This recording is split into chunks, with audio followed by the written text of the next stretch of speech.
back into it, already on the picks and ban screen for Game 2. It looks like Blue Team or NFAO is going to get the first, or the second ban. They're going to choose, or they got the first one. Sorry, I'm just talking all over the place now. Mumu was the first ban for Team NFAO, followed by Lee Sin from Alberta Gaming. Yeah, that Mumu ult just, it synergized really well, and they just, Mumu Talon, looks like they're just going to ban all of their picks from the last game to keep things safe. I can't say it's a bad strategy either. I would be scared of Talon after that too. Oh, most definitely, and they just give Talon such a lane presence around the map that it's really frightening. A Tarek ban coming out as well. Another solid choice. Dazzle is not very fair early game.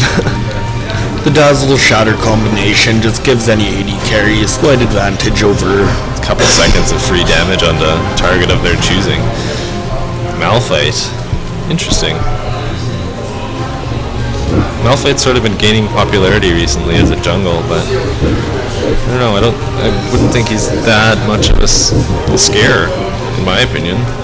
Malphite's just really scary. Oh, we have a first pick Shen, but yes, Malphite, they actually quicken the animation on his ultimate, so it is harder to dodge, and that just gives him a slight advantage in team fights. And that extra gankability factor. Blitzcrank pick coming out from Alberta Gaming. Blitzcrank is always terrifying in lane, especially as an AD carry. Blitzcrank is probably one of my worst nightmares, bottom lane. I can't stand the grabs, it just makes me salty.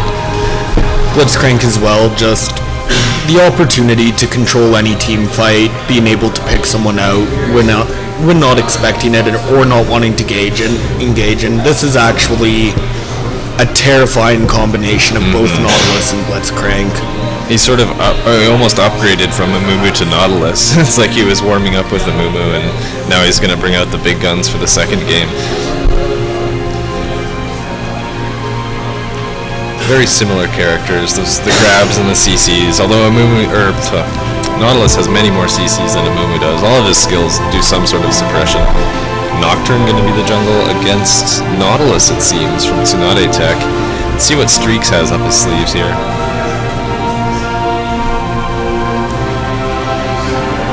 There we go, this is the Corki pick you mentioned earlier. Let's see if he does any better as Corki instead of Graves. The Corki pick is really good because once Blitz lands his grab, you can actually activate Valkyrie afterward to fly away from it. So that's funny. I'd like to see an aggressive AD pick from Alberta Gaming just to synergize with that Blitzcrank. Maybe see another Graves this game, Tristana, something along those lines. Now it's up to Whiston and BXX Rams from Alberta Gaming to make their choices. What's the thought behind the Alistair ban? Is that just a character that disrupts their intended team comp? If they had played against a good Alistair recently, I haven't seen Alistair in many bans and draft.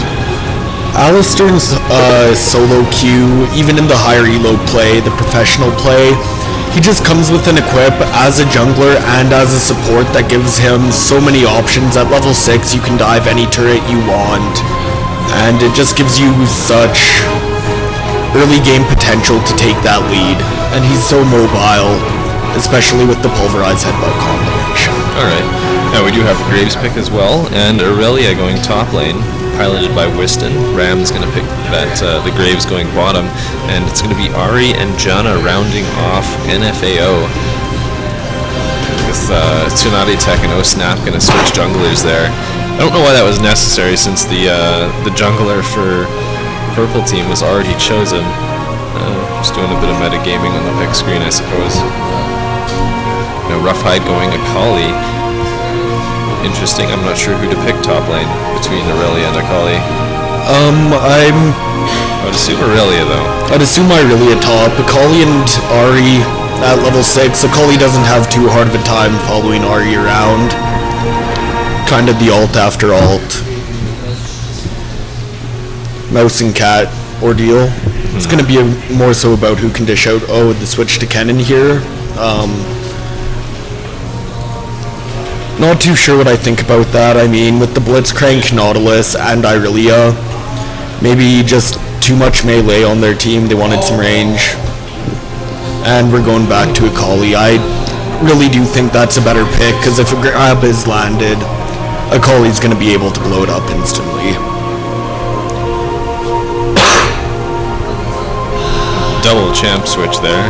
Ari was jungling for a moment, but I see that's been fixed. Looks like the final lineup's going to be Castle playing as Janna bottom lane with Streaks as Corki, Tsunade Tech as Ari going mid lane, and gosh dang it with Shen going top, whereas Nocturne's going to be sitting in the jungle for NFAO. On Alberta Gaming side, we have Mr. Badassery running through the forest with Nautilus. Blitzcrank and Graves are going to be taking control of bottom lane. That's piloted by SN896 and BXX Rams. Whiston as Aurelia is going to be top, and facing off against mid lane Ari is Roughhide as Akali. And we just have a bit of time to wait for the spectator mode to catch up with the actual game, but this is game 2 of a potential 3 here. NFAO going down the first match 1-0 against a really fed Talon. I totally understand why they banned him, and I would never want to see Talon against me again if I were them. That was frightening. Talon and Akali, both kind of the same playstyle, however. And in case you've just joined us, we aren't just showing you how to play League of Legends. This isn't just a stream for you to watch. There's also something in it for you. If you happen to be in need of a skin or some extra rune pages, maybe you want to pick up Diana when she drops, you got a $10 RP card with your name on it. If you got Twitter, just enter in the hashtag #YEGSummersRift and follow @OKGaming on Twitter, and you'll be entered. So far, you're up against one person so far, and that's pretty good odds if you ask me. Got a 50-50 shot at getting $10 of RP, although I think he's going to report you if he loses, so you might want to watch out for that. If you're hungry after being frustrated by Brazilians all day, call up Oodle Noodle and they'll be able to satisfy your needs that don't involve banning someone. Call them up at 780-278-7877. You need to spend $20 on them to get them to take it to your house, but I think it's well worth it. Combo boxes are top tier. If you're lonely on a Thursday night, 6 p.m. till 10 p.m. at Overclocked is League of Legends night. $10 for members, $15 for non-members. And yeah, if you just want to learn some new strategies, watch someone better than you play your champ, by all means stop by, ask for advice. Don't be afraid to talk to people. It's how you learn things, it's how you learn how to play the games. And we are at Overclocked Gaming and Computers after all, so let's plug them a bit too. Excellent LAN center here in Edmonton, Alberta, just northwest of Kingsway Garden Mall. They got an excellent setup here. They've got TVs for consoles. You can play Halo with your buds. You can come play League, play some WoW, browse the net, downvote all the things on Reddit, the usual. And big thanks to Steve Jennings for running this tournament. Shiro420 from Edmonton Gamers. He's in charge of just about all of the tournaments that are run here at Overclocked. He's been doing it for a long time and he knows what's good with tournaments. Very, very organized guy.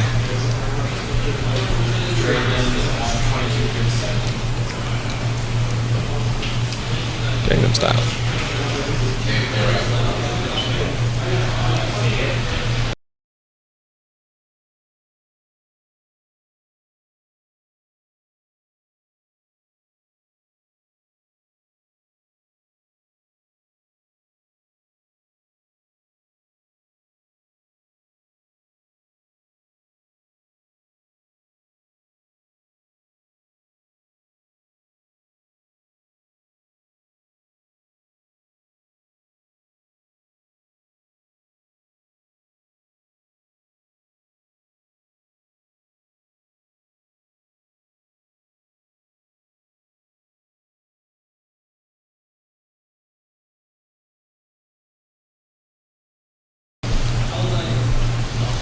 Alright, we're just hopping into Summoner's Rift right now, get things underway for match 2 between NFAO and Alberta Gaming. And we saw Alberta Gaming very handily take the first match between the two teams. They've switched sides now just for ELO consistency. And now we've got a significantly different team composition. One character repeating, but it's on the or two characters repeating, but they're on the opposite teams from each other in the first game, and they're just going to set up their jungles now. We've got Nocturne starting things off in the jungle for blue team against Nautilus on the red side. Between the two of them, I'd say my towel is in Nautilus's corner. Yeah, I believe Nautilus scales better into the late game just because of his kit, but I really do once again question the regrowth pendant one pot on Nautilus. Getting early ganks off with him with his anchor definitely gives you a huge advantage. It's just so strong early game. At least force a flash, but without boots it's a little harder to pull off. I love Nocturne's ability to gank. He can stay in the jungle but still be available for a gank on just about any lane. He can be farming wraiths and be able to gank mid at a moment's notice. He can be farming golems and be in bottom lane at a moment's notice. And he can just a short hop away from blue in the top. With that ult of his, he can just hop in and fear someone and burst him down real quick. And but Nautilus is no slouch either. And if I do remember correctly, Snapping plays a very mean Nocturne. Definitely knows his positioning in the jungle and when he's able to engage for a gank from virtually anywhere on the map. Nocturne's going to be starting red. That's from what I've seen at my very low level of Elo. I've never seen Nocturne start red side, and he's not starting red side, so that answers that concern I had. Yeah, Nautilus going to start Wolves, go blue buff, but Nocturne's a bit behind in timing. He's not going to get that Wolves XP, so he's just going to hop straight over to blue buff. And that might give Nautilus a bit of an edge, because that's a couple seconds in jungle route that might make a huge difference. We saw the ward dropped on NFAO's blue, and I believe the reason for that, them being at red, was the Blitz-Nautilus combination gives a really strong level 1 gank potential, and NFAO may not have just wanted to deal with that and kind of play it safe. Yeah, fair enough. That's two separate grabs. That would be quite scary at level 1. Now Nautilus is happily on his way to Wraiths, and Nocturne just finishing off Wolves now. No ward coverage yet bottom lane. Oh, there we go, Blitzcrank just doing it as I speak. There's the commentator's curse finally rearing its ugly head. Yeah, we're gonna see Blitz just try and keep bush control for the entirety of this lane. Yeah, all he needs is one of those, one nice smooth grab, and that's gonna change the lane momentum into his favor. Unless, of course, he snags someone with an AoE ult, and then it's a bad day. Fortunately for him, there's no Amumu anymore.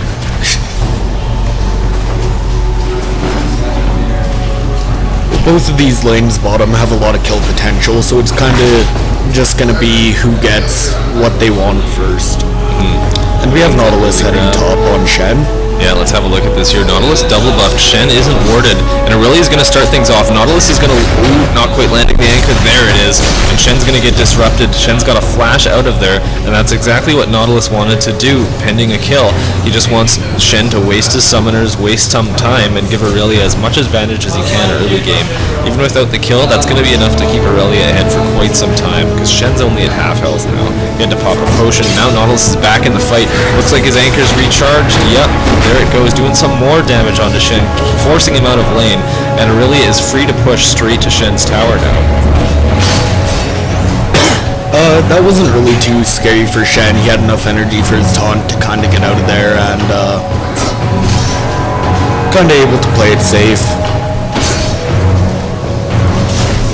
He's in a safer position right now in lane. He's not going to be able to be ganked as easily as he was before, and farm safely under turret, but of course that gives Aurelia the advantage in creep score ever so slightly, just because she's got more and more waves back there. No, that doesn't give Aurelia the advantage in creep score at all. I don't know what I'm thinking there. And Shen has both Shen and Aurelia actually have a very good kit to be able to last it under towers, so shouldn't see too much trouble from either of them. They should be able to keep a pretty good creep score up this entire time. Trading some more shots now as Corki is slowly pushing forward in bottom lane, as Blitzcrank is getting forced out of his jungle by, I can only assume, Janna tornadoes. And we see Nautilus waiting in bush here to grab on Ahri, see if he can make anything happen for Akali. but he's gonna back right off. Yeah, you can't hang around for too long, otherwise he'll just fall behind as a jungler. Nautilus knows this. He's gonna grab his experience as he needs it. But yeah, Blitzcrank just keeps getting exposed by the phosphor bombs from Corki. He's not able to really keep an aggressive position in bottom bush just because he can't stay invisible. He's not safe there. Now we're really just still keeping the pressure up on Shen, just auto-attacking him when she can, doing the damage that she needs to. And they're both just doing the dance of top lane, keep scoring around. Nocturne's going to go on Akali here, mid lane. Oh, he's going to land that fear. Is she going to get succumbed to it? Yes. Now Ahri lands the charm. Nice combo, but Akali just turns invisible and gets out of there, staying safe. I'm not sure how she didn't get hurt more by that charm. I thought that had a longer duration, but I guess since it's early game. Charm should only be level 1 right now, and I believe that's only 1 second, so not too strong this early. Nautilus is going to answer back here. He's moving on to mid lane with a purpose, and Ahri is extended quite a bit. Flashing out of there. Nautilus isn't going to engage. He sort of just intimidated her off, and now Akali's got a bit of breathing space now. Nocturne back to the jungle, and bottom lane for blue is in an advantageous position, but Janna gonna get grabbed, flashes out of there, but Graves gonna put some serious hurt on her. Shen's gonna ult down from top lane and change the tide of the battle there. No kills from bottom lane though. Very, very fortunate that Shen was able to ult down in time onto Janna just to save her life and prevent the kill. And that gives Aurelia some time to farm up and push her lane while Shen is back. Both Aurelia and Shen have the teleport with them, so not going to miss out on too much experience or XP, or experience or creep score. But that's why Shen is a top ban for a lot of players. Just the ability to be anywhere on the map at any time, because unlike the TF, if Pantheon changes, his ult is still global. Oh, we have here in the jungle. Nautilus taking some damage from Ahri, who dashes out of there, but Akali on her tail real bad. And now Nocturne's in a bad situation, faced with Akali and Nautilus. He's got to flash over the Wraith Wall and get out of there as soon as he can with his grasp. But wow, that turned around real quickly there for Ahri. I thought she had a Nautilus on the ropes. He was down to about an 8 health, and then he just turned around and slapped her silly for helping Akali. Now bottom lane from Red getting aggressive, pushed out past their bottom bush, which is something we haven't seen yet so far. Blitzcrank has been playing passive in the bottom lane's top bush. And now Red creeps pushing slowly up against the bottom lane's turret, doing some little bits of damage here and there. Nautilus pushing out middle lane, so Akali's going to get some damage onto that turret as well. But other than that, things have sort of reset themselves. It looks like bottom lane is back for the red team. And yeah, blue team's going to relax a little. We see fairly even CS, and I mean things will even up once Graves gets back to lane. Pretty much just a farm fest right now. And until Blitz can land another grab or we see a gank from Nocturne, it should probably stay that way. Yeah, Nocturne's just hit 6 now. He's going to be grabbing this blue for Ahri. That's going to afford him the ability to gank very easily from a long distance. Should see him make use of that fairly soon. We're also going to see the synergy between Nocturne and Shen. Any lane can become a 4-on-2 or a 3-on-1. So extremely scary. Gonna have to have wards in proper places, possibly in the enemy jungle from Alberta Gaming. And as far as ward coverage go, it looks like blue is in a better situation. They're actually watching red team's jungle with wards placed at the Wraith Bush and Tri-Bush top lane, as well as Dragon towards the bottom lane. Red team has wards bot lane Tri-Bush and the River Bush by middle lane. Akali barely making it out from Ahri at mid. Really good play from Ahri, but Nocturne was kind of there to save the day, and now he's going to go on Ahri, and Ahri's ult's down, so he might... No, just going to go back. Just going to force her off that creep wave. And one little PCM is going to push this lane all by himself.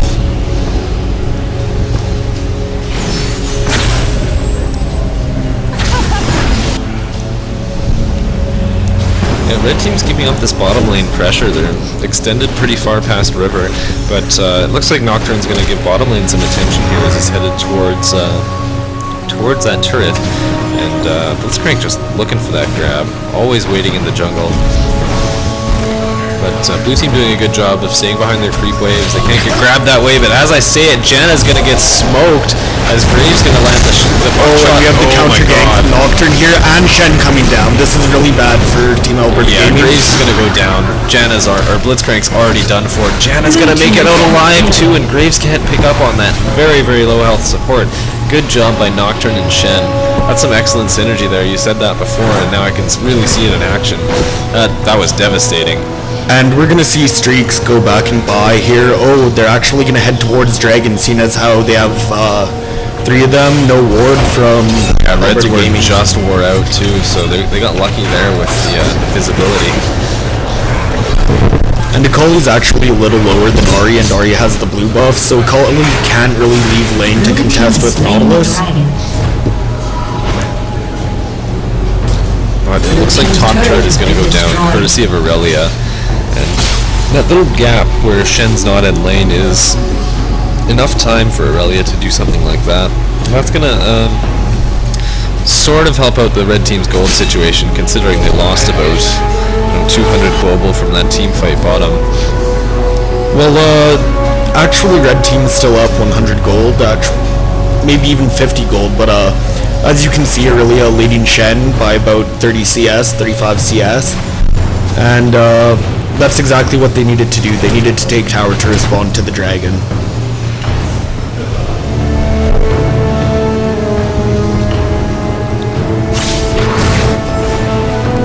Just quick, Aurelia doing double golems up top since lane's pushed out, give it some time to push back in her favor. Both junglers now congregating around middle lane, Nocturne and Nautilus, both supporting their mid lanes, barely missing that anchor there onto Ahri, but now Nocturne diving in with his grasp. Could be a mistake on his part as Nautilus going to go in, and Akali doing about half damage to Nocturne. Both sides going to back away from that engagement though. They don't want to dive either turret.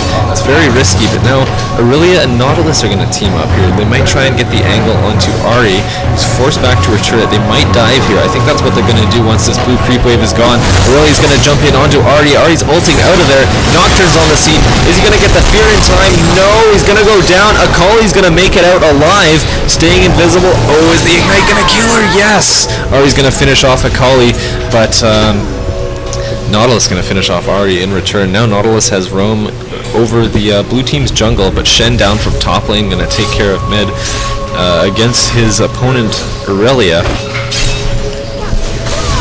Although Ahri definitely wanted that kill, I think she should have tried to just make it out alive. Did you see if Akali picked up both of those right there, or? No, Nautilus got one of them, I believe. Yeah, Nautilus got one of the kills there.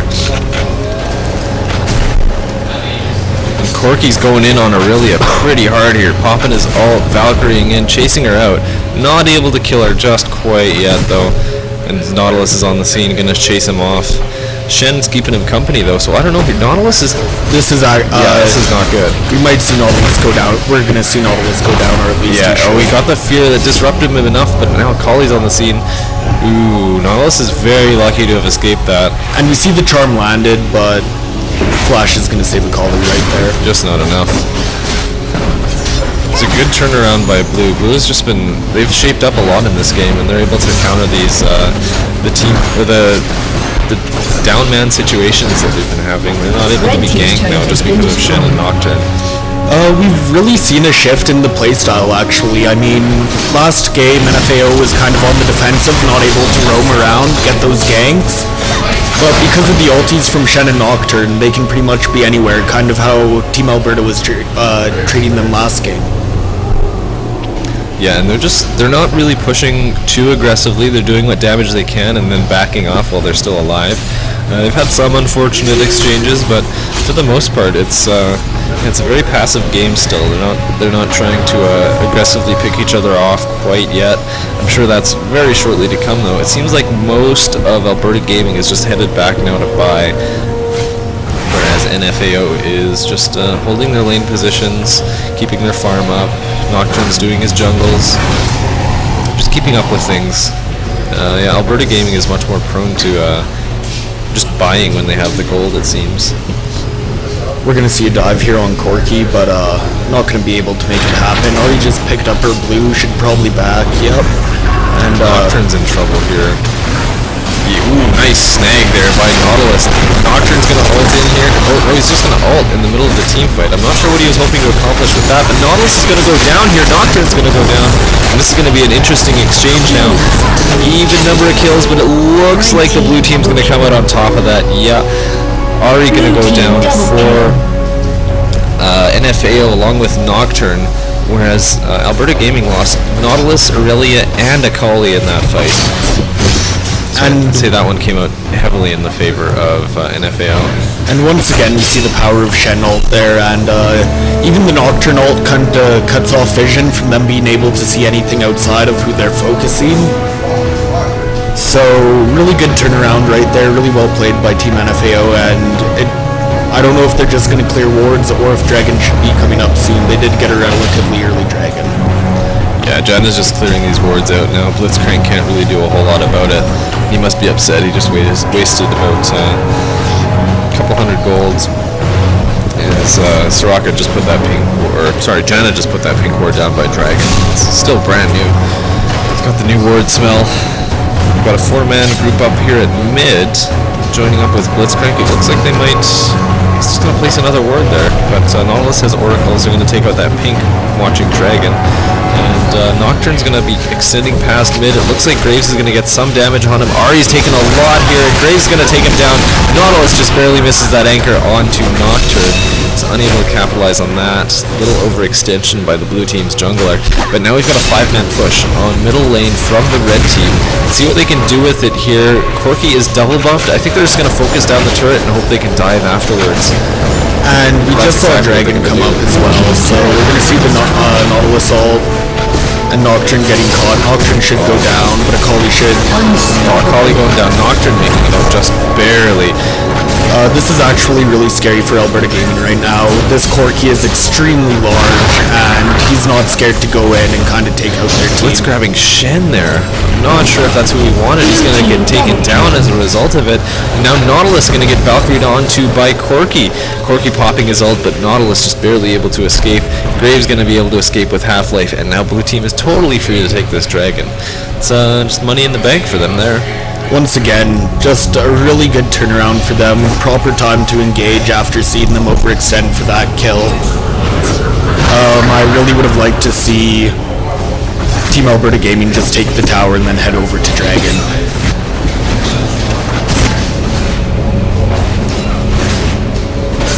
Blue team is slain. Plus 190 gold for blue team there, and they're probably going to head back, purchase some things after they push their waves, it seems. Yeah, Shen's out of there. Ahri is headed top lane, it looks like, to support Nocturne. Nope, just warding.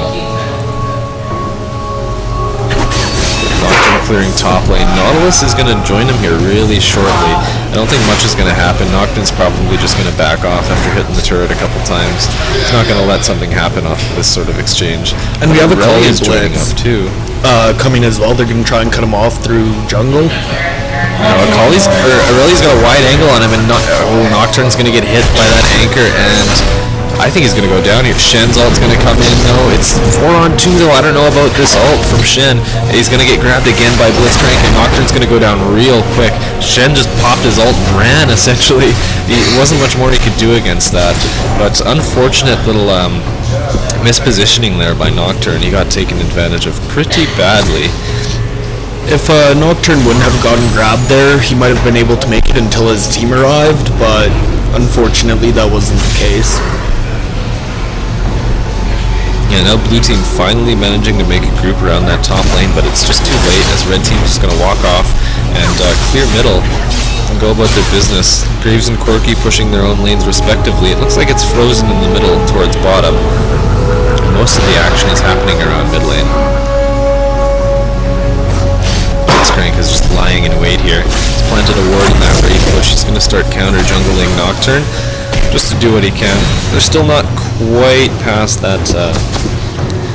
There's still not a high enough level yet to start not relying on the jungle, and it looks like Blitzcrank knows. Blue buff for the red team is available. Aurelia's going to start it here, and probably hand it over to Akali right away. Blue buff just came up for blue team as well. We're going to see Nautilus possibly hand this red off to Graves, and Graves just walking on by. Oh. And we're going to see Ari pick up the blue here.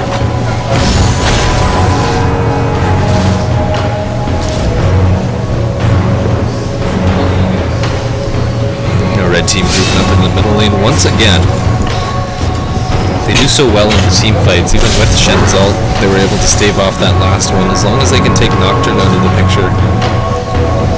One less ult just makes it that much easier for red team to do things.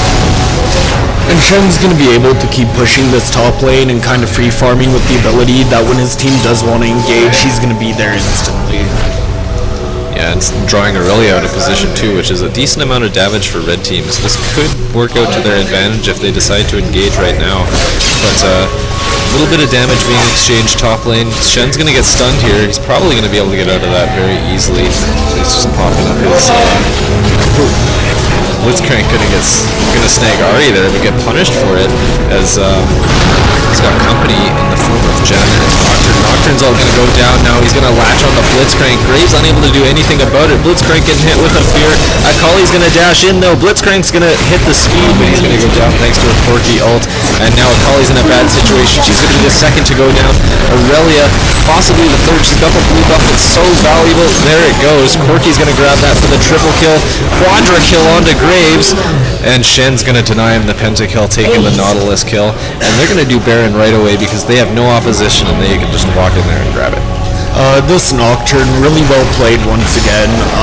That flash just to get through everyone, kind of make sure he doesn't die.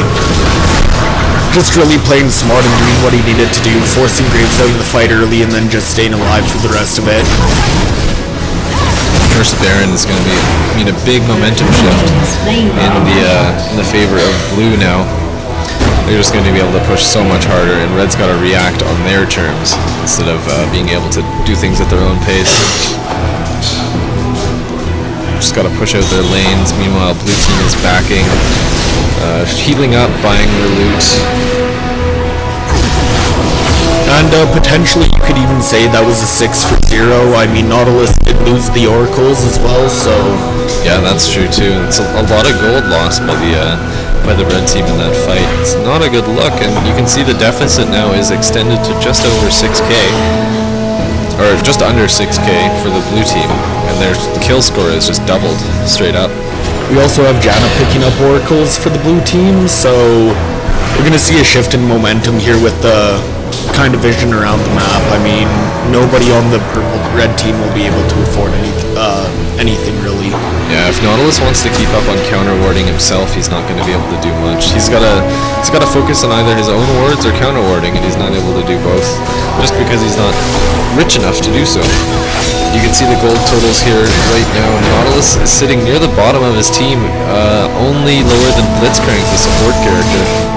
So he's doesn't quite have the income to help his team out as much as he could. Nocturne is in a similar sort of situation, but he's got more gold. Just ever so slightly though.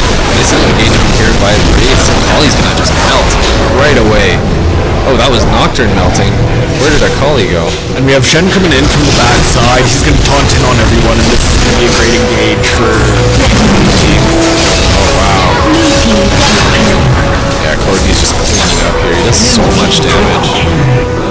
Yeah, wow. And we've had 2 back-to-back quadra kills from this Corki. I mean, if we look at it now, Graves sitting steady at about 6,200, while Corki's almost near 11,000, so all of red team down. I'd expect blue to just push their advantage pretty hard here. They could probably get all the way to Nexus turret.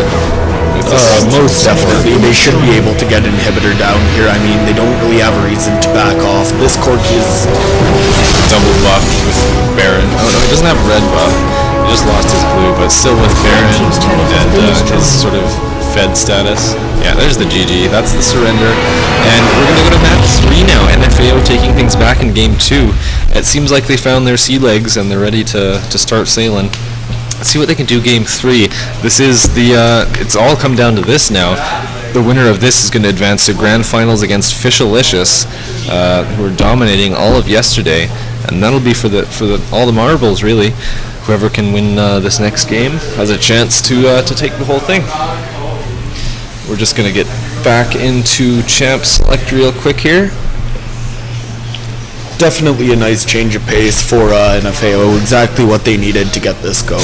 Yeah, all it took was a couple changes of characters and they were able to turn things around on the blue side of the map.